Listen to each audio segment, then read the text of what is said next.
Hello viewers, আজকে আমি আপনাদের সঙ্গে অন্যরকম ভালোবাসার একটা গল্প শোনাবো। এই যে আমার হাতে ফুলটা দেখতে পাচ্ছেন, এটা একটা ভালোবাসা মানুষ আমাকে উপহার দিয়েছে। সেইটা আমি ভিডিওর শেষে দেখাবো। তার আগে আমি বলি, আমি আমেরিকানদের মতো ইংলিশ না জানলেও তাদের সঙ্গে কম্পিটিশন করে আমি ১৫ বছরের কাজের ব্রেক ভঙ্গ করেছি। সেইটা কিভাবে করা সম্ভব? এটা কিন্তু কাজের ডেডিকেশন এবং ভালোবাসা থেকে করা যায়।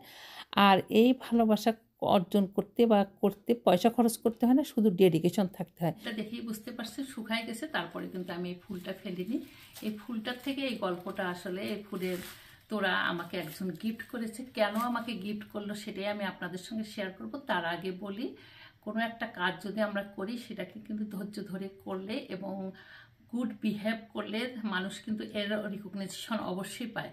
গুড বিহেভ করতে কিন্তু পয়সা লাগে না, এখানে কিন্তু আপনার পার্সোনালিটিটা দেখাতে হয়। আর কিছু কাজ যদি ভালো করে করেন, সেখানে যে কোনো কাজই করেন, সেটা সংসারই বলেন আর আপনি ইউটিউবে করেন বা ফেসবুকে করেন, কাজটা ধরে রাখতে হবে আর সততার সঙ্গে আপনার কিন্তু কাজটা করতে হবে। যারা এটা করতে পারবে তারাই কিন্তু জীবনে সাকসেসফুল হবেই হবে একদিন।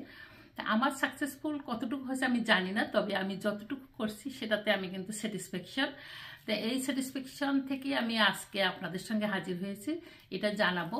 আমি একটা বাংলা ভাষাভাষী মানুষ, আমেরিকাতে এসে আমি যে কর্পোরেট যে জায়গাটায় কাজ করেছি সেখানে কিন্তু আমি 10 বছর থেকে 15 বছরের আসলে রেকর্ড আমি ভঙ্গ করছি। সেটার গল্পই শোনাই আপনাদেরকে। আসলে কিন্তু আমি যখন কাজ স্টার্ট করি, আমি কিন্তু আমেরিকাতে আসার পর 10-12 বছর কিন্তু ঘরে বসেছিলাম আমার বাচ্চাদের মানুষ করেছি। আমার 4 বাচ্চা, তাতে বাচ্চাদের পালতে গিয়ে আমি কিন্তু বাইরে একদমই কাজ করিনি এবং পড়াশোনাও এখানে স্টার্ট করিনি। আমি বাংলাদেশ থেকে মাস্টার্স করে আসলেও আমেরিকাতে পড়াশোনার সুযোগ ছিল প্রচুর, বাট আমার করা হয়নি। যেহেতু বাচ্চা কাচ্চাকে দেখাশোনা করতে হয়েছে, আর আমার হাজবেন্ডে যেহেতু ইউনিভার্সিটিতে জব করেন, উনি অনেক সময় দেয় ওখানে, আর বাচ্চাদেরকে দেখাশোনা করে আমার মেইন কাজ ছিল। তারপরে যখন আমি কাজ স্টার্ট করছি, তখন কিন্তু মনে হলো যে এই কাজটা একটু চ্যালেঞ্জিং কাজ, কারণ এখানে ইংলিশ বলতে হবে এবং ইংলিশে হচ্ছে আমাকে ক্রেডিট কার্ড ওপেন করতে হবে। ক্রেডিট কার্ড ওপেন করাটা নট ইজি, যারা কাজ করেন ব্যাংকে তারা জানেন। এখানে কিন্তু অনেক কথা বলতে হয় আর মানুষকে কনভিন্স করতে হয়। তো মানুষকে কনভিন্স করা নট ইজি, সেটা সবাই জানেন। তো সেইখানটায় আমি যখন স্টার্ট করি, তখন কিন্তু আমি খুব একটা ভালো করতে পারছিলাম না। প্রথম বছরটা আমি খুবই স্ট্রাগল করতেছিলাম, কারণ আমার ইংলিশটা ভালো না। তারপরে আমি চিন্তা করলাম যে না, আমার এটার পিছনে লেগে থাকতে হবে। আমি টুকটাক মানে ইংলিশটাকে ইমপ্রুভ করছি। আর কাজের জায়গায় একটা জিনিস খুবই সুন্দর, সেটা হচ্ছে আপনারা কাজের জায়গায় কিছু কিন্তু অল্প কিছু জিনিস যদি আপনি আয়ত্ত করতে পারেন, তাহলে ওটাকে কিন্তু ক্যাপচার করা যায় আর কি। আর এখানে একটা জিনিস আছে যে যারা কাজ শেখায়, বিশেষ করে যারা ট্রেনার, তারা কিন্তু খুবই আন্তরিক হয় যদি আপনি শিখতে চান। আমেরিকাতে সবচেয়ে ভালো জিনিস, যদি কেউ শিখতে চায়, এখানে কিন্তু তারা খুবই আগ্রহ করে জিনিসটা শেখায়।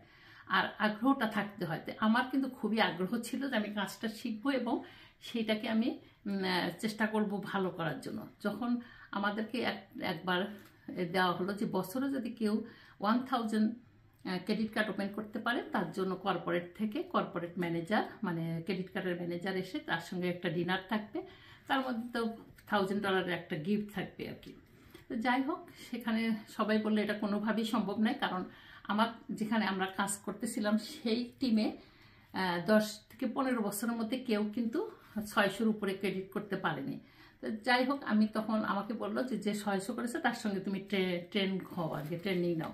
তো ওর সঙ্গে আমি কয়েকদিন ট্রেনিং করার পরেই আমার ম্যানেজার বা সবাই দেখতে পেলো যে আমি মোটামুটি সফলের দিকে যাব, পারবো আর কি। তবে ওর মতো পারবো কিনা সেটা ওরা কনফিডেন্স ছিল না। উইদিন 3 মান্থের মধ্যে তারা দেখতে পেলো আমি মোটামুটি বেশ ভালোই করছি। তখনই কিন্তু আমি বাংলাদেশে চলে গেলাম। তখন তাদের আশা ভঙ্গ হলো যে তুমি 300-400 করছো, তুমি হয়তো বা 700-800 পর্যন্ত যাইতে পারতা। যাই হোক, আমি বাংলাদেশে যে 1.5 মাস থেকে আসছি। আসার পর তখন তো একটু গ্যাপ হয়, গ্যাপ হলে কিন্তু আবার স্টার্টিং করতে বা একটু সময় লাগে। তারপরে কিন্তু আমি দেখেন ডিসেম্বরের মধ্যে ওরা দেখলো যে আমি 1000 করে ফেলছি। আর আমাদের কিন্তু ফিজিক্যাল ইয়ারটা হচ্ছে ফেব্রুয়ারি মাসে। ফেব্রুয়ারি মাস পর্যন্ত আমি 1250 করছি, এইটা হাইয়েস্ট এখন পর্যন্ত। ওইখানকার রেকর্ড কিন্তু কেউ ভাঙতে পারেনি। এইটা আমার বিশেষ একটা গর্বের বিষয়। তো সেই সব ক্ষেত্রে অনেকজনের সঙ্গে পরিচয় হয়েছে। অনেকজন আমাকে বলছে যে তুমি অন্য ভাষাভাষী হয়ে কিভাবে এত সুন্দর করে বোঝাও, কিন্তু এটা কিন্তু আসলে আল্লাহর ইচ্ছা। আর চেষ্টা থাকতে হয় আর কি নিজের। আর এইটা আমাকে যে দিয়েছে সে একটা কৃষ্ণাঙ্গ মহিলা। কৃষ্ণাঙ্গ যারা তারা সাধারণত কিন্তু প্রথমেই ভাবে তাদের সঙ্গে কেউ গুড বিহেভ করে না বা তাদের সঙ্গে তেমন কিছু মানে ভালো ব্যবহার কেউ করে না। আমি এত সুন্দর করে তাকে বুঝিয়েছি, সে বলছে আমি কোনোদিনই ক্রেডিট কার্ড এখানে ওপেন করিনি, আমাকে এভাবে কেউ বুঝায়নি, তুমি যেভাবে বুঝাইছো আমার কাছে ভীষণ ভালো লাগছে যে প্রত্যেকটা স্টেপ বাই স্টেপ তুমি খুবই ধৈর্য সহকারে বুঝাও। এখানে একটা জিনিস আছে যে ম্যানেজাররা কিন্তু এখানে আমি যখন কাজ করব আমার ফোকাসটা যখন ওখানে থাকে তখন কিন্তু কেউ আমাকে ডিস্টার্ব করে না। ফোকাস মানে এখানে কিন্তু সব জায়গায় ফোকাস করতে হয়, যে জিনিসটা আপনি টার্গেট করে ফোকাস করবেন তাহলে কিন্তু আপনাদের সাকসেস আসবে। তখন আমার এই মহিলা প্রায় 2 সপ্তাহ পর এই ফুলের তোড়া নিয়ে যখন লাইনের মধ্যে দাঁড়িয়ে আছে, সবাই তো দেখে অবাক যে এটা কী করবে সে অনেকজন ডাকলো, বলছে না আমি ওর কাছে যাব, ওর জন্য এটা নিয়ে এসেছি। ও যখন আমার হাতে এটা দিল, দিয়ে অনেকবার বললো যে তুমি আমার সাথে ছবি উঠাও, আমার কাছে এত ভালো লাগছে এবং সবাই হাততালি দিচ্ছে, জিনিসটা অন্যরকম ভালোবাসা প্রকাশ হয়েছে এখানটায়।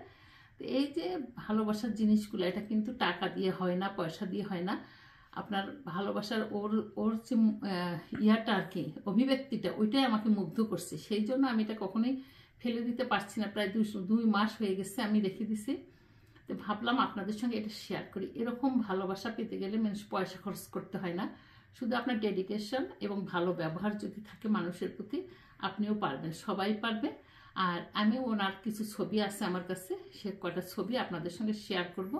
আপনাদের যদি ভালো লাগে থাকে এরকম ডেডিকেশনওয়ালা অনেক ভিডিও আমি আপনাদের সঙ্গে শেয়ার করব, যেটা আপনাদের হয়তো ভালো লাগবে।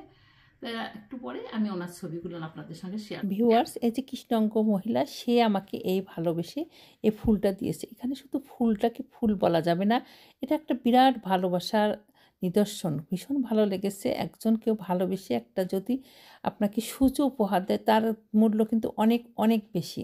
তবে এই ভালোবাসা পেতে কিন্তু পয়সা লাগে না, শুধু আপনার ভালো ব্যবহার আর কাজের প্রতি ডেডিকেশন থাকলে অনেক কিছু অর্জন করা যায়। ভালো থাকবেন, দেখা হবে অন্য কোনো ভিডিও নিয়ে।